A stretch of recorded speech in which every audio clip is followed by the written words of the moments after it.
Peaceful days every night. I just want need you, but everything went wrong. As you expected, it's time to say goodbye. Goodbye. Tell me the way I should.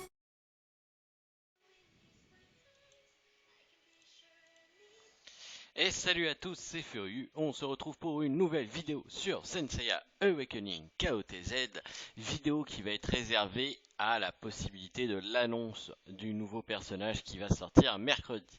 Et oui, on va en parler un petit peu plus tard, juste avant Instant Pub. Je vous rappelle que la campagne Utip est relancée, donc n'hésitez pas à passer voir quelques pubs, ça soutiendra la chaîne et ça permettra de faire avancer le Schmidblick. Donc n'hésitez pas, les paliers ont été cités sur la première vidéo du mois, donc si vous ne vous en rappelez pas, eh bien vous pouvez aller voir la première vidéo du mois.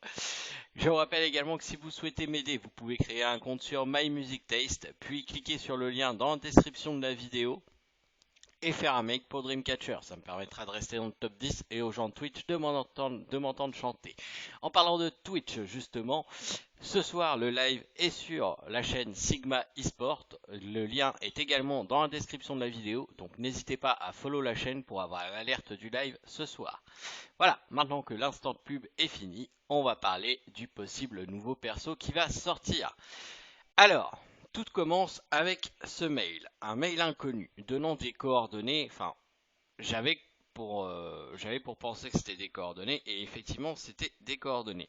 Donc il donne des coordonnées et nous dit, j'espère que vous résoudrez le secret avant le prochain mail.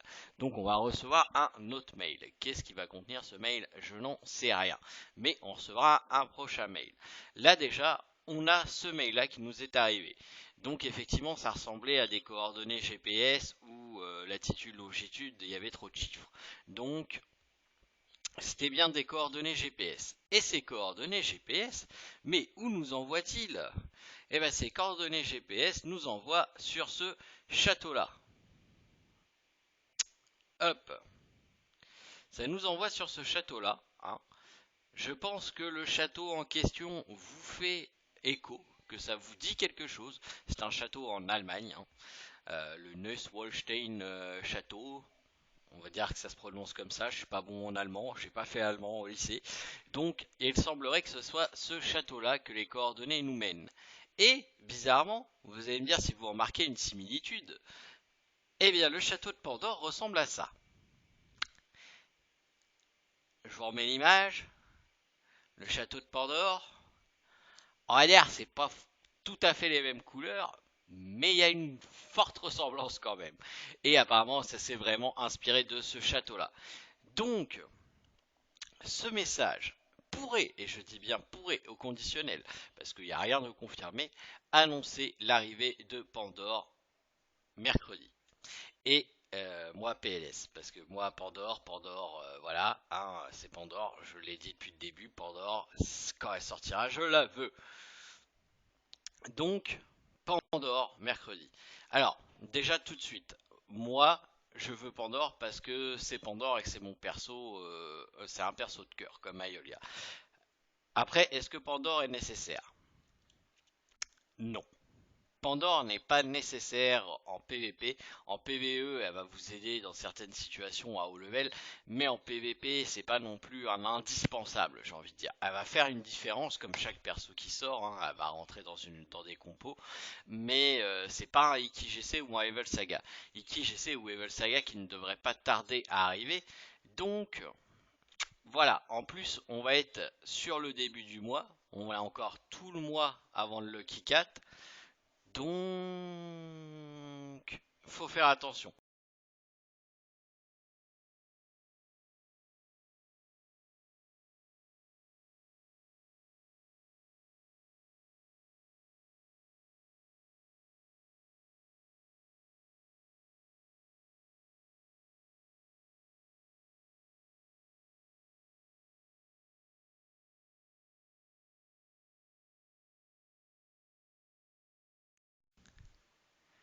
Voilà, j'ai juste fermé pour pas qu'on voit mes logs, vu que j'ai eu une tentative de piratage, enfin plusieurs avant ça.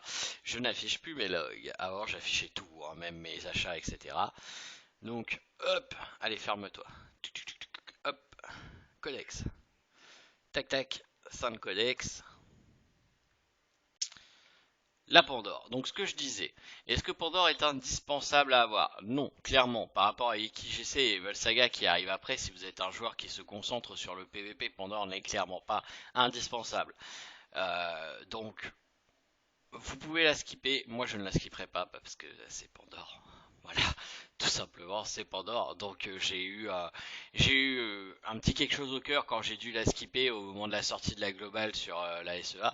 Donc, bah, je vais essayer de pas reproduire la même chose. Après, clairement, étant en début de mois avec le Lucky Cat, est-ce que c'est une bonne idée de pull sur Pandore? Je ne suis pas sûr. Bien entendu, elle servira quand même, hein, c'est pour moi le meilleur heal du jeu, mais voilà, c'est compliqué. Alors, du coup, regardons, on va faire un rapide tour de ces sorts que vous compreniez qu'est-ce qui est de ce personnage-là, pourquoi il est fort. Alors, le premier skill, c'est simplement une attaque Cosmos qui inflige 100% de dégâts Cosmos à un ennemi. Le deuxième skill, Requiem. A melody that starts with a sinister undertone but is actually very sad. Donc en gros, ça dit que quand vous le jouez sur une unité, ça va le healer d'un montant de HP égal à 300% de votre C attaque. Donc c'est ça le heal, c'est le Requiem. On voit que ça peut monter jusqu'à 400% au level 5. 300% c'est déjà pas mal, hein. Après ça augmente de 25 en 25. Donc même si vous dépensez qu'un doublon ou 15 skill tome, ça va prendre 25% de heal en plus. C'est quand même pas négligeable. Eternal Night Sonata. En gros, si le target, donc si la cible reçoit un debuff durant le temps où il est sur Eternal Night Sonata, le debuff a 80% de chance de se changer en un buff pour lui. L'effet du dernier round, ok, l'effet du dernier round et le skill a un cooldown de 4 rounds. Qu'en gros, mettons exemple, ça n'arrive plus souvent, mais exemple. Le mec lance un décélérateur sur vous avec un Shaka. Ça arrive encore, j'en ai encore croisé. Donc le mec lance un décélérateur avec Shaka. Mettons, je sais pas moi, CIAGC, non, allez. Shaka Raya est sous Eternal Night Sonata. Et ben le décélérateur a 80% de chance de se changer en un buff de vitesse. Donc ça inverse ce que vous avez comme des buffs pour le mettre en buff. Autant dire que s'il y a des petits malins qui s'amusent à jouer Blood Elf ou Hyacinthe et que ça se reverse en buff pour vos personnages, ça risque de piquer un petit peu quand même. Ça risque de piquer un petit peu.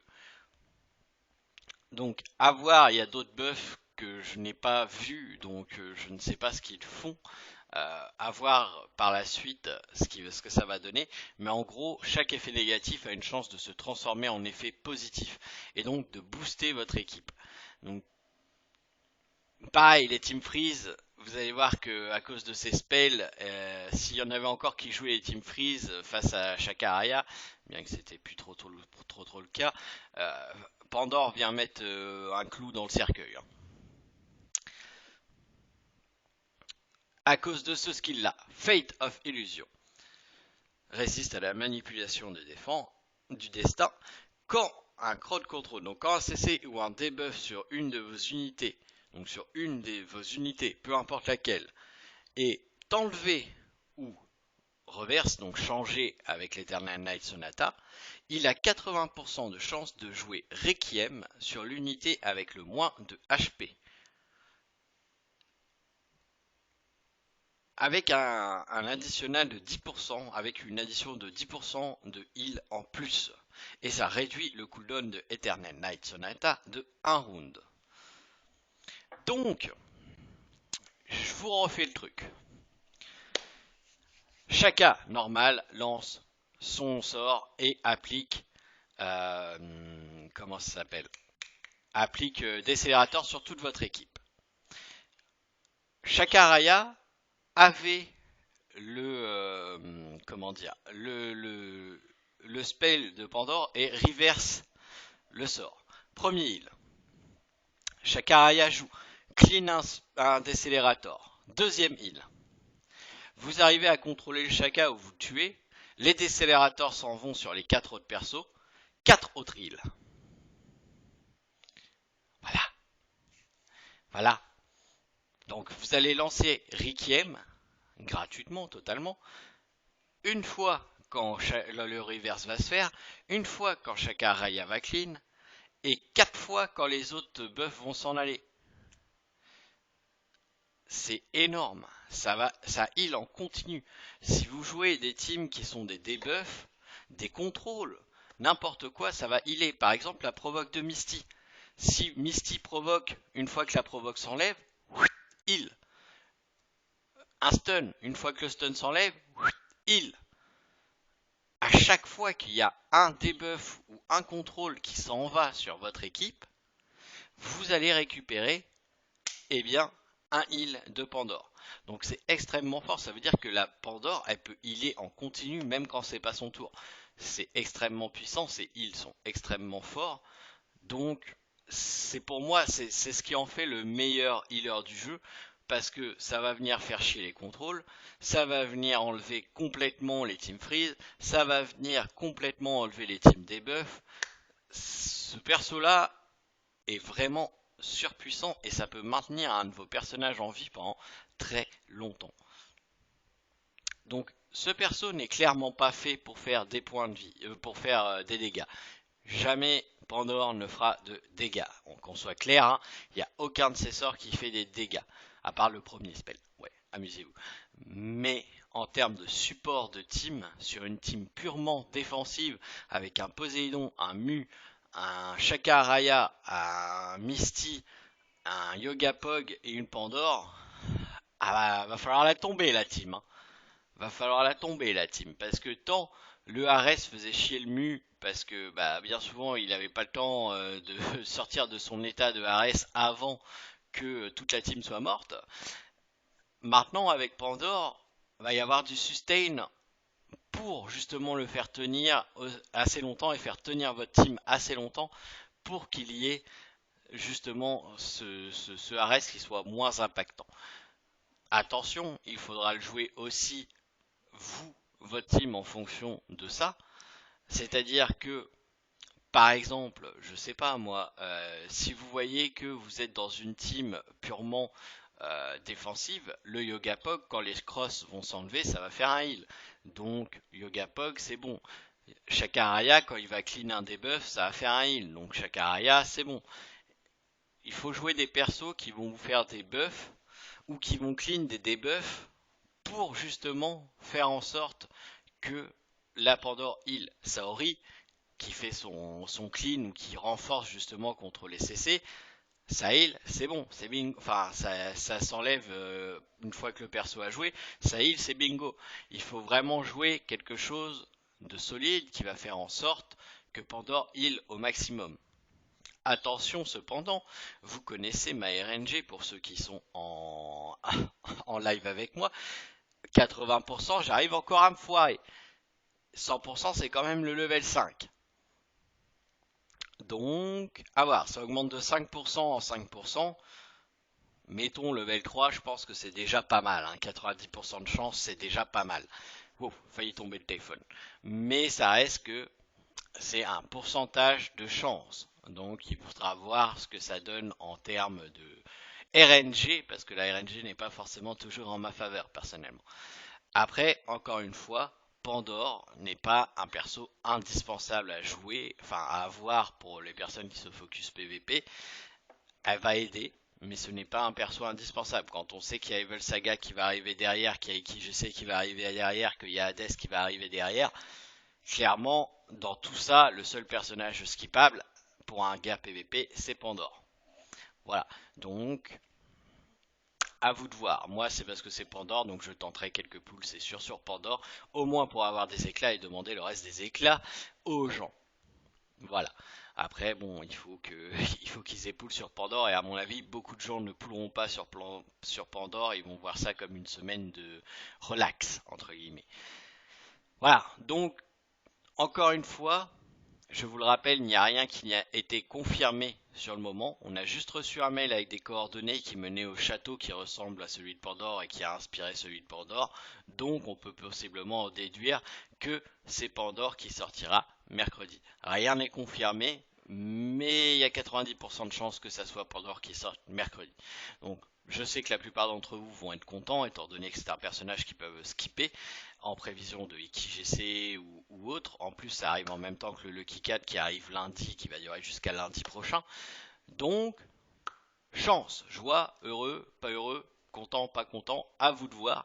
Moi, pour le moment, ça m'est égal en fait, parce que je savais qu'il y avait un nouveau perso qui allait sortir à la sortie de Poséidon. Que ça soit IkiGC, Evil Saga ou Pandore, j'aurais du pool. Pandore est celle que je vais pouvoir le moins pool dessus. C'est-à-dire que je pourrais tenter une centaine de poules dessus. Et voilà, après on peut passer. Et encore, je dis ça et encore. Si elle est ajoutée directement au pool après, je la skipperai. Je ferai juste une multi pour avoir un fragment de Pandore, mais c'est tout. J'insisterai pas plus. Parce que justement derrière il y a des gros persos. Et il faut rester logique, même si c'est le perso de cœur. Je viens de remonter à plus de 200 étoiles. Je vais me mener à plus de 250 étoiles pour le Lucky Cat. J'ai pas envie de tout perdre sur Pandore, clairement. Voilà. Sur ce, j'espère que la vidéo vous aura plu. J'espère que vous êtes content de voir Pandore arriver. Si vous n'êtes pas content, bah dites-vous que ça aurait pu être IkiGC ou Evil Saga et que ça aurait été bien pire. Donc soyez content que ça soit Pandore. Et puis je vous souhaite de passer une agréable début de soirée, enfin un agréable début de soirée. Je vous rappelle encore une fois, ce soir, je suis en live sur la chaîne Sigma eSport sur Twitch. Donc n'hésitez pas, prenez le lien dans la description, faites un follow et soyez présents pour le live.